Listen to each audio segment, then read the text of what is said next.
Hi, good afternoon sa inyong lahat mga Victors. Once again, this is Pastor Terence here in Singapore.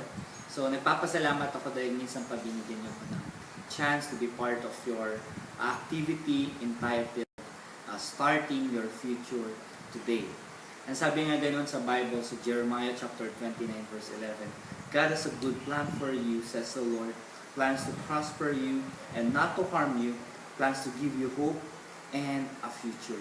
Magandang bagay ang nilalaan sa atin ng Diyos sa buhay ng bawat isang nagtitiwala sa Kanya. Ngunit ang magandang planong ito ay maaari na nating maranasan o ating itong binibuild kung tayo ay susunod sa Kanyang kalooban. Kumbaga, for example, ang Diyos ang nais sa iyo ay maging doktor.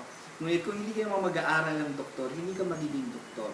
Kaya din sa atin, maganda ang plano sa atin ng Diyos, ngunit kapag hindi tayo susunod sa Kanyang kalooban, mababaliwala ang lahat. Ang sabi nga ganoon sa Psalms chapter 95, verse 7, For He is our God, and we are the people of His pasture, the flocks under His care. Nasa pangangalaga tayo ng Diyos. But sabi nga dito, Today, if you would hear His voice, do not harden your hearts.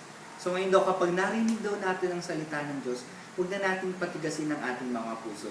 Bagkus tayo ay sumunod sa Kanyang kalooban upang patuloy natin maranasan ang katagumpayan na binibigay ng Diyos sa ating lahat. So magandang hapon po sa inyong lahat at maraming salamat sa inyong lahat. Victors.